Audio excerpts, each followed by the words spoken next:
ஜெய் பவானி எல்லா உறவுகளுக்கும் காலை வணக்கம். எல்லா உறவுகள் எழுந்தாச்சா? உங்களுக்காக அம்மா பிரார்த்தனை பண்ணிட்டேன். இப்போ வந்து பார்த்தீங்கன்னா, நம்ம எல்லாருமே எளிமையான வாழ்க்கை வாழ்றோமா அப்படின்னு கேட்டோம்னா, எளிமையான வாழ்ற வாழ்க்கைக்கு நம்ம அர்த்தம் கொடுக்கறதும் இல்ல. எளிமையா வாழ்றதுக்கு விரும்புறதும் இல்ல. இங்க வந்து பார்த்தீங்கன்னா, இந்த உலகத்துல என்னென்னமோ விஷயங்கள் வந்துட்டு இருக்குது. ஒவ்வொரு நாளுகளும் புதிது புதிதாக மனிதர்களோட கண்டுபிடிப்புகள் என்னென்னமோ இருந்துட்டு இருக்குது.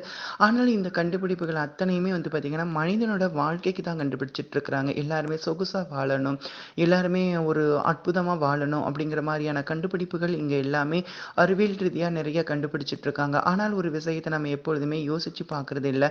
எல்லாருமே வந்து பார்த்தீங்கன்னா, சுகமான ஒரு விஷயத்தை தேடி தான் இங்க எல்லா மனதும் ஓடுது. அவங்களோட மைண்டும் ஓடிட்டு இருக்குது.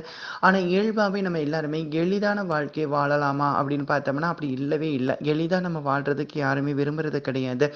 எளிதில்லாத வாழ்க்கையை வாழ்றதுக்கு இங்க யாருமே ஆசைப்படுறாங்களான்னு கேட்டா, எளிதில்லாத வாழ்க்கைக்கு தான் இப்ப இங்க எல்லாரும் ஆசைப்படுறோம். அப்ப எளிதில்லாத வாழ்க்கைக்கு ஆசைப்படுற உங்களுக்கு, அதுக்கு தகுந்தமானி முயற்சிகள் இருக்குதா? அப்படின்னு கேட்டா அது கிடையாது. அப்போ பெரிய அளவுக்கு நம்ம சொகுசா வாழணும் அப்படின்னா, அதுக்கான முயற்சிகள் கட்டாயமா நம்மகிட்ட இருக்கணும். அது இல்லாம நம்மளோட யோசனையும், கற்பனைகளும் எனக்கு இது இல்லையே, அது இல்லையே, நான் இப்படி வாழ முடியலையே அப்படிங்கிற கற்பனைகள் அற்புதங்களா நீங்க பண்றீங்க. இந்த கற்பனைகளை தவிர்த்துட்டு நீங்க முயற்சிகளும் பண்ணிட்டா ரொம்ப அழகா இருக்கும். ஆனால் எந்த ஒரு காரியங்கள் நீங்க தொட்டாலும் சரி, இறை சிந்தனைகளோட, இறை பக்தியோட, இறைவனோட நாட்டத்தோட நீங்க செய்யும் பொழுது தான் அதுக்கு வெற்றிகரமான ஒரு பதில் இருக்கும். நீங்க ஏதோ இயல்பா ஏதோ வாழ்ந்துட்டு இருக்கிறேன். காலையில ஏதோ விடியுது, ஏதோ அடையுது. எல்லார் மாரி நான் யோசிக்கிறேன்.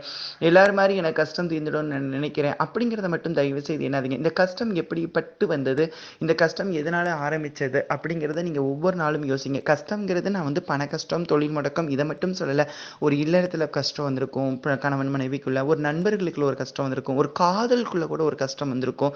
இப்படி உறவு அது மட்டும் இல்லாம நம்ம தொழில் பார்க்கக்கூடிய ஒரு இடத்துல நல்லா பழகிக்கிட்டு இருப்பாங்க. அவங்களுக்குள்ள நமக்குள்ள ஒரு கஷ்டம் வந்திருக்கும். அப்ப இது எதுக்காக வந்தது அப்படிங்கிறது கொஞ்சம் சிந்திச்சு பார்த்துட்டீங்கன்னா, இது எல்லாத்துக்குமே வந்துட்டு உங்களுக்கு விடை புரிஞ்சிடும். சரி, ஓகே.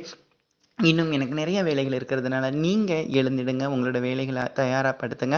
அது மட்டும் இல்லாம முடங்கி கிடைப்பது வாழ்க்கை இல்ல. மீண்டும் மீண்டும் எழுந்து ஓடக்கூடியது தான் வாழ்க்கை. மீண்டும் எழுங்க. உங்களோட வாழ்க்கையை ஓட கத்துக்கோங்க.